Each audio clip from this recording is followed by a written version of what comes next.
Hello friends, welcome to trade market. Opening थोड़ी सी flat हुई और कहीं ना कहीं बाजार में जो वोलेटिलिटी थी वो चीज शुरुआती एक घंटे में मुझे देखने को मिली। और इस एक घंटे में जिसने भी ट्रेड किया होगा वो बहुत बुरी तरह फंसता हुआ दिखा होगा, बहुत नुकसान के साथ जाता हुआ दिखा होगा। हालांकि मैं बात करूं 16,200 के लेवल्स की, तो आज के लिए दिन के लिए 16,200 का लेवल एक सपोर्ट था। जैसे मैंने कहा भी था इस वीडियो में कि अगर 16,200 के लेवल्स का अगर सपोर्ट अगर मिल गया तो यहां से दोबारा बाउंस मिल सकता है और ये तेजी यानी कि 16,300 16,400 की तरफ जाती हुई दिख सकती है। हालांकि इतनी बड़ी तेजी, इतने बड़े गैप जो हमने फ्राइडे सेशन में जो गैप डाउन देखा था, उसके जो तेजी दिखी थी उसके बाद मैंने थोड़ा सा करेक्शन एक्सपेक्ट किया था और मुझे लगता है उसी का असर मुझे 16,400 के लेवल्स पे देखने को भी मिला। और कहीं ना कहीं 16,400 के लेवल्स को हम निकाल नहीं पाए, फिर रिजेक्ट हो गए। अगर यही चीज अगर हम शुरुआत में अगर रिजेक्शन दे देते पहले ही, उसके बाद अगर हम तेजी दिखाते तो मुझे लगता है 16,400 का लेवल आराम से टूटता हुआ दिखता। हालांकि यहाँ पे अगर मैं ट्रेंड लाइन की अगर मैं बात करते ट्रेंड लाइन को निफ्टी फॉलो कर रहा था, उसका उसका उसका ब्रेकडाउन मुझे देखने को मिला। हालांकि इस ट्रेंड लाइन को मुझे देखने की जरूरत नहीं थी, कहीं ना कहीं 16,350 के लेवल के टूटने के बाद ही मुझे ट्रेड करनी थी। तो 16,350 का लेवल टूटा और वहां से बहुत अच्छा खासा डाउन मूव मुझे देखने को मिला और ये गिरावट सीधे हमें 16,200 के लेवल्स की तरफ लेके गई। हालांकि हमने 16,200 के नीचे भी हम गए, बट लोअर लेवल से दोबारा रिकवर हुए और 16,200 के ऊपर ही हमने सेटलमेंट दिखाया। हालांकि अब बात करते हैं कल के ट्रेडिंग सेशन की, तो कल के लिए 16,200 का ही लेवल सबसे बड़ा इंपॉर्टेंट लेवल रहेगा। वही बात करें रेजिस्टेंस की, तो 16,300 16,400 का लेवल R1 R2 की तरह, मतलब रेजिस्टेंस, फर्स्ट रेजिस्टेंस और सेकंड रेजिस्टेंस की तरह काम करेंगे। हालांकि बाजार जब तक 16,400 रुपए के ऊपर नहीं निकलेगा, मैं बस इतने कहना चाहूंगा कि बाजार जब तक 16,400 रुपए के ऊपर नहीं निकलेगा तब तक बाजार में कंसोलिडेशन रह सकता है। हालांकि मेरा यही मानना है कि निफ्टी कहीं ना कहीं 16,500 से लेकर के कहीं ना कहीं 15,700 की रेंज में फंसा रह सकता है। ठीक है, इस दायरे में ही बाजार रह सकता है कुछ हफ्तों तक, मेरा यही मानना है। ऑलराइट, जिस तरह से हम डाउन साइड की तरफ गैप दे देते हैं या अप साइड की तरफ गैप देते हैं, उसको फिल करने के सेंस में कहीं कि अप डाउन ही हम लगा रहे हैं, वो भी एक सीमित दायरे में। हालांकि मैं बात करूं कल की दायरे की, तो 16,400 कल के लिए सबसे बड़ा रेजिस्टेंस रहेगा। वहीं अगर मैं सपोर्ट की बात करूं तो 16,200 का लेवल। हालांकि अगर जिस तरह से वीकनेस के साथ क्लोज हुआ है, अगर 16,200 का लेवल अगर कल के दिन टूट जाता है तो मेरे लिए जो पहला टारगेट रहेगा वो कहीं ना कहीं 16,120 का ही रहेगा, जो कि कहीं ना कहीं 20 मई का जो सेकंड हाफ का जो लो था वो कहीं ना कहीं हमारे लिए पहला टारगेट बनेगा। हालांकि 16,100 के लेवल्स अगर टूट जाते हैं तो गिरावट हमें सीधे कहीं ना कहीं 16,200 के बाद जो पुटराइटर्स आते हैं वो 16,000 के लेवल्स पे आते हैं और 16,000 तक हमें गिरावट देखने को मिल सकती है। तो that second target will be my second 16,000 levels. और 16,000 का लेवल अगर टूट जाता है तो जो हमने गैप देखा था, जो कहीं ना कहीं गैप अप के थ्रू हुआ था, मैं बात कर रहा हूं यहाँ पे 20 मई की, जो कि कहीं ना कहीं 15,800 से लेकर के 16,000 के लेवल्स पे हुआ था, जो कि लगभग 200 पॉइंट्स की रेंज है। तो ये गैप बहुत बड़ा है और मेरा यही मानना है कि अगर 16,000 का लेवल टूट गया तो वीकनेस और बढ़ सकती है। सो कल के लिए 16,200 का लेवल बहुत इंपॉर्टेंट है। अगर ये टूटे तो बिकवाली करिए 16,120 16,000 रुपए तक के टारगेट्स के लिए। हालांकि अगर यहां से अगर बाउंस मिल जाता है, सस्टेन कर जाते हैं, तो तेजी दोबारा कहीं ना कहीं 16,280 16,380 रुपए की तरफ जाती हुई दिख सकती है, मतलब 16,400 रुपए तक हम जाते हुए दिख सकते हैं। हालांकि जब तक 16,400 नहीं कटेगा तब तक मैं कोई तेजी एक्सपेक्ट नहीं कर रहा। और मैं अगर आवरली टाइम फ्रेम अगर मैं दिखाऊं निफ्टी को, तो निफ्टी एक दायरे में ट्रेड कर रहा है, कुछ खास मोमेंटम मुझे देखने को नहीं मिल रहा और बार बार 16,400 से ही हम बार करेक्ट होते हुए दिख रहे हैं। और जब तक 16,400 रुपए के ऊपर नहीं निकलेंगे तब तक जो हमने गैप देखा था, जो कि कहीं ना कहीं 6 मई का, तो वो गैप कवर अप नहीं होगा।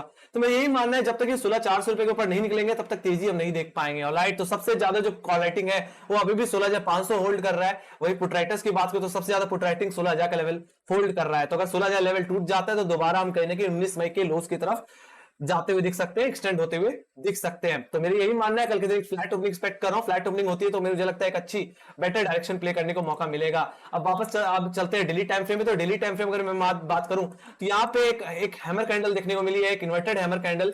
और इसका मानना, इसका मतलब यही है जब एक तेजी के बाद एक इन्वर्टेड हैमर बनती है तो उसके बाद गिरावटी एक्सपेक्ट होती है। सो मेरा भी यहाँ पे यही मानना है कि इस हैमर कैंडल के बाद अगर गिरावट आती है, मतलब 16,200 रुपए के नीचे गिरावट आती है, तो ये गिरावट कहीं ना कहीं हमें 16,000 की तरफ ड्रैग कर सकती है और ये गिरावट एक्सटेंड होकर के गैप फिलिंग के सेंस में 15,800 भी जा सकती है इस आने वाले हफ्तों में, आने वाले दिनों में। Alright, let's go to Bank Nifty. Bank Nifty के चार्ट पे चलते हैं। सबसे पहले मैं 5 मिनट के टाइम फ्रेम में अगर मैं बात करूं तो यहाँ पे जो आज के दिन ओपनिंग देखने को मिली वो कहीं ना कहीं 34,300 रुपए के ऊपर ही देखने को मिली। एक तरह से फ्लैट ओपनिंग के साथ बाजार खुला। आज के दिन कहीं ना कहीं Kotak Mahindra bank, axis bank में एक अच्छी तेजी देखने को मिली और इसने कहीं ना कहीं बाजार को अच्छा बूस्टअप दिया और ये तेजी कहीं ना कहीं हमें 34,750 780 रुपए की तरफ ले गई। हालांकि जो गैप था, जो पेंडिंग रह गया था, वो पूरी तरह कवर अप होता हुआ दिखा है। मैं बात कर रहा हूं यहाँ पे कहीं ना कहीं एक 12 मई के गैप की, तो वो 12 मई का गैप पूरी तरह कवर अप हुआ। हालांकि 34,800 के लेवल से रिजेक्ट हो गया और 34,800 रुपए के लेवल से रिजेक्ट किए हुए, उसके बारे में बात करेंगे। बाकी मैं बात करूं तो कल के ट्रेडिंग सेशन की, तो कल के लिए 34,500 का लेवल रेजिस्टेंस रहेगा। वहीं पे मैं बात करूं सपोर्ट की, तो आपके लिए सपोर्ट जो रहने वाला है वो 34,000 का लेवल रहने वाला है। हालांकि मेरा यही मानना है कि अगर 34,300 का लेवल अगर खुलते हम रिगेन कर लेते हैं तो ये तेजी दोबारा 34,500 के लेवल्स की तरफ जा सकती है, और 34,500 अगर टूट गया तो दोबारा हम कहीं ना कहीं 34,800 के लेवल्स रिगेन करते हुए दिख सकते हैं। हालांकि 34,800 का लेवल अगर रिजेक्ट हो जाता है तो मेरा यही मानना है अगर सेकंड टाइम लगे और 34,300 रुपए का लेवल टूट जाए तो बिकवाली करिए, और बिकवाली कहीं ना कहीं आपको 34,000 के लेवल्स की तरफ लेके जाएगी। अदरवाइज अगर डायरेक्टली अगर बाजार गैप डाउन के साथ खुलता है, फ्लैट ओपनिंग के साथ खुलता है और 34,300 पे रजिस्ट हो जाता है तो टारगेट्स हमारे तब भी 34,000 के ही रहने वाले हैं। ऑलराइट, और 34,000 का लेवल अगर टूट गया, ऑलराइट, जो कि सबसे बड़ा सपोर्ट है और जहां पे सबसे ज्यादा पुट राइटिंग है, अगर ये लेवल टूट जाता है तो गिरावट कहने के हमें सीधे लेके जाएगी 20 मई के लोस पे, जो कि कहने के 33,600 के 620 650 के आसपास देखने को मिलते हैं। तो अगर ये लेवल्स अगर टूट जाते हैं तो सीधी सी बात है, जो हमने गैप देखा था कहीं ना कहीं 20 मई का, वो कवर अप होता हुआ दिख सकता है। इस गैप को फिल करने के सेंस में हम कहीं ना कहीं 33,200 और 33,000 तक की गिरावट दिखा सकते हैं। तो ये मेरे लेवल्स हैं इन द डाउन साइड। तो जो क्रूशियल लेवल है वो आपका 34,000 का ही लेवल है, और ये 34,000 का लेवल अगर टूट गया तो बहुत बड़ी गिरावट देखने मिलेगी। अब बात करते हैं तेजी के लेवल्स की, तो जैसे मैंने बोला कि अगर 34,300 रुपए के ऊपर सस्टेन कर जाए, ऑलराइट, तो yes we can go for buy. तो मेरे जो टारगेट रहेंगे वो 34,400 34,500 के ही रहेंगे इंट्राडे के बेसिस में। अगर 34,500 का लेवल जहां पे सबसे ज्यादा कॉल राइटिंग है ये अगर कट जाए तो फिर ये तेजी दोबारा 34,800 को जा सकते हैं। और मेरा यही मानना है, अब ये अगर सेकंड अटेम्प्ट अगर ये डिप के बाद अगर सेकंड अटेम्प्ट लगता है 34,800 का, तो 34,800 का भाव टूट सकता है और ये तेजी फिर कहीं ना कहीं 35,150 35,200 की तरफ जाती हुई दिख सकती है। तो मेरा यही मानना है कि एक अच्छी खासी तेजी तभी आ सकती है जब हम कहीं ना कहीं 34,500 के दो लेवल्स को दोबारा रिगेन कर लें और इस सेकंड अटेम्प्ट में कहीं ना कहीं 34,800 के लेवल्स को ब्रीच कर दें। अदरवाइज बाजार जिस तरह से जिस टोन में क्लोज हुआ है 34,500 के नीचे थोड़ा सा वीक लगता है, और 34,000 का लेवल जो कि एक सपोर्ट है कल के लिए एक अहम बेस की तरह काम करेगा। अगर ये टूटा तो गिरावट देखने मिलेगी। Let's go to hourly time frame.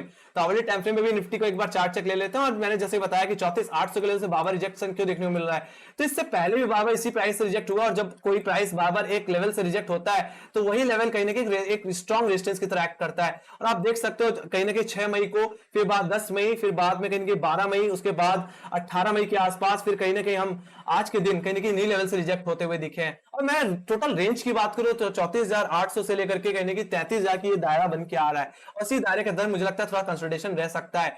हालांकि बार अगर मैं 34,500 के को दोबारा निकाल देता हूं तो सेकंड अटेम्प्ट में इस बार इसमें तेजी देखने को मिल सकती है। मेरा यही मानना है 34,000 के लेवल से एक डिप आएगी और यहां से बाउंस देखने को मिल सकता है। अगर यहां पे 34,000 के लेवल्स पे एक अच्छा सपोर्ट मिल गया, बाउंस मिल गया, तो मेरा यही मानना है इस बार कहीं ना कहीं सेकंड अटेम्प्ट में कहीं ना कहीं 34,800 का लेवल टूटता हुआ दिखेगा। ऑलराइट, बाकी कहीं ना कहीं 34,000 का लेवल अगर टूटे तो मुझे लगता है बिकवाली करनी चाहिए, अप्लाई करना चाहिए 33,600, और इस गैप को फिल करने सेंस में कहीं ना कहीं गिरावट 33,200 33,000 तक जाती हुई दिख सकती है। वो 33,000 के लेवल्स वही लेवल जो हमने 13 मई को देखे थे, और कहीं ना कहीं ये गिरावट थोड़ी सी एक्सटेंड ही होगी और वीकनेस थोड़ी और बढ़ेगी अगर हम 34,000 के नीचे चले आते हैं। तो let's go to daily time frame. एक बार डेली टाइम फ्रेम के बारे में बात कर लेते हैं। तो अगर मैं डेली टाइम फ्रेम की बात करूं तो डेली टाइम फ्रेम में एक इन्वर्टेड हैमर बनता हुआ दिख रहा है, जो कि कहीं ना कहीं एक प्रेशर माउंट करता हुआ दिख रहा है। तेजी बाद एक इन्वर्टेड हैमर बनता है तो उसके बाद थोड़ा कमजोरी आने के, एक तरह से रिवर्सल आने के चांसेस होते हैं ऑन डाउन साइड।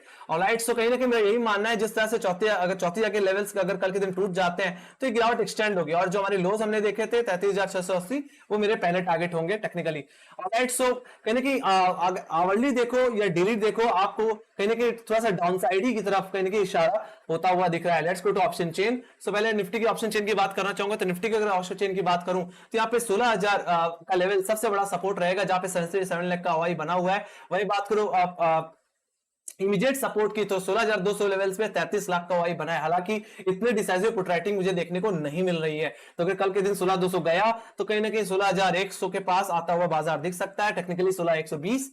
बाकी टूट गया तो 16,000 तक के लेवल्स। बाकी वही बात करो कॉल राइटर्स की, तो कॉल राइटर्स कहीं ना कहीं 16,200 के लेवल्स पे एक तरह से शॉर्ट कवर करते हुए दिखे हैं। हालांकि जो गिरावट आई थी 16,200 पे, वहां पे थोड़ी से शॉर्ट कवरिंग देखने को मिली 16,100 और 16,000 के लेवल्स पे। वही बात करूं मैं 16,300 16,400 के लेवल्स पे, तो अच्छी खासी कॉल राइटिंग मुझे देखने को मिल रही है। तो कल के लिए 16,300 16,400 एक इमीडिएट रेजिस्टेंस की तरह एक्ट करेंगे। हालांकि 16,400 गया तो मुझे लगता है बाजार में एक अच्छा बड़ा मोमेंटम देखने को मिल सकता है। 16,500 एक हर्डल है, उसके बाद 16,700 रुपए तक की तेजी मुझे बाजार में देखने को मिल सकती है। वही बात करूं बैंक निफ्टी की, तो बैंक निफ्टी में अगर मैं बात करूं तो चौथी जगह लेवल जो कि कल के लिए एक सपोर्ट रहेगा, और वो कहीं ना कहीं उसमें कहीं ना कहीं जो पुट राइटिंग मुझे देखने को मिल रही है वो 20,64,000 का वाई देखने को मिल रहा है। So it will act like support, और ये अगर टूट जाता है तो उसके बाद जो पुट राइटर्स आते हैं 33,500 के पुट्स पे आते हैं, जहां पे 13,80,000 का वाई है। तो आप समझ सकते हो कि अगर चौथी जगह लेवल टूट जाता है जो कि एक इंपॉर्टेंट लेवल है बैंक निफ्टी के लिए, तो फिर ये गिरावट थोड़ी और दोबारा कमजोरी जो है वो बढ़ती हुई दिख सकती है वापस। वही बात करो 34,500 कल के लिए इमीडिएट रेजिस्टेंस रहेगा,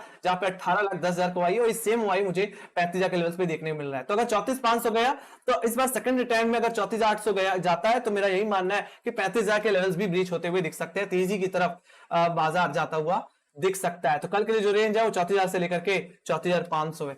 ऑलराइट, सो ये बात हो गई निफ्टी बैंक निफ्टी के। Let's go to live chart. तो मैं यहाँ पे लाइव चार्ट की अगर मैं बात करूं तो यहाँ पे मैं सबसे पहले चलना चाहूंगा ग्लोबल इंडिसेस की तरफ। तो ग्लोबल इंडिसेस की बात करूं तो यूएस मार्केट्स में आज के दिन तेजी देखने को मिली है। वही बात करूं इतनी बड़ी गिरावट के बाद थोड़ी सी रिकवरी देखने को मिली है। वही बात करूं यूरोपियन मार्केट की, तो यूरोपियन मार्केट भी लो लेवल से रिकवर हुए और थोड़ा सा फ्लैटिश टोन में ट्रेड कर रहे हैं। वहीं एसजेक्स 50 भी अपने आप को 16,200 रुपए के ऊपर होल्ड करता हुआ दिख रहा है। So let's go to live chart. तो सबसे पहले मैं चलना चाहूंगा यहाँ पे एसजेक्स 50 के चार्ट्स पे। तो एसजेक्स 50 भी कहीं ना कहीं एक दायरे में ही फंसा हुआ है। यहाँ पे मैं डेली टाइम फ्रेम का चार्ट देख रहा हूं, तो आप यहाँ पे ध्यान से देखोगे तो 15,800 से लेकर के 16,000 कहीं ना कहीं 316,400 के दायरे में ही ट्रेड होती हुई मुझे दिखती है। तो मेरा यही मानना है कि जब तक 16,450 16,500 के लेवल्स नहीं निकल जाते तब तक कोई तेजी मुझे देखने को नहीं मिलेगी। हालांकि एक बेस बनाने की कोशिश एसजेक्स 50 करता हुआ दिख रहा है, और कहीं ना कहीं अगर ओवरनाइट 16,200 के नीचे फिसल गया तो गैप डाउन एक्सपेक्टेड है। पर मेरा यही मानना है कल के दिन फ्लैट ओपनिंग देखने को मिल सकती है। वही बात करूं मैं नैस्डैक की, तो Nasdaq is also making a double bottom formation. आज के दिन कोई नया लो नहीं लगाया, यानी कि 11,500 रुपए के ऊपर निकलने की कोशिश करता हुआ। हालांकि इस 11,000 का लेवल इसके लिए एक इमीडिएट सपोर्ट बन चुका है। तो अगर इन्हीं लेवल से अगर डबल बॉटम फॉर्मेशन बना देता है, 12,000 का एक लेवल है बस वो निकल जाए, तो इसके बाद बहुत अच्छा मोमेंटम देखने को मिल सकता है। वही बात करो डाउ जोन्स की, तो डाउ जोन्स में भी कहीं ना कहीं लोअर लेवल से एक अच्छी रिकवरी देखने को मिली। जिस तरह से एक गिरावट के बाद एक हैमर कैंडल बनती हुई दिखी है मुझे डेली टाइम फ्रेम में, वहां से मैं एक रिवर्सल एक्सपेक्ट कर रहा हूं, एक शॉर्ट कवरिंग एक्सपेक्ट कर रहा हूं। आई होप यहां से एक अच्छा खासा मोमेंटम देखने को मिले, और आज के दिन 1% की तेजी भी डाउ जोन्स लगाता हुआ दिख रहा है। इसका पॉजिटिव इंपैक्ट कहीं बाजार में पड़ सकता है, और ये फ्लैट ओपनिंग कहीं ना कहीं स्मॉल गैप ओपनिंग में बदल सकती है। सो लेट्स सी, अगर एसजेक्स 50 16,200 के लेवल्स को होल्ड कर जाता है, definitely I can see a flat opening, और मुझे लगता है फिर इंट्राडे में प्ले करने में और मजा आएगा। ऑलराइट, टारगेट्स लेवल सब कुछ क्लियर है। सो मेक श्योर लाइक से सब्सक्राइब जरूर देना, और टेलीग्राम चैनल लिंक ज्वाइन कर डिस्क्रिप्शन बॉक्स में मार्केट से रिलेटेड जितनी न्यूज़ रहती है वहां पे अपडेट होती रहती है। बाकी सोशल मीडिया की लिंक्स डिस्क्रिप्शन बॉक्स में आपको मिल जाएगी, आप हमें वहां पे फॉलो करके चल सकते हैं। इसी के साथ bye bye guys, see you next video.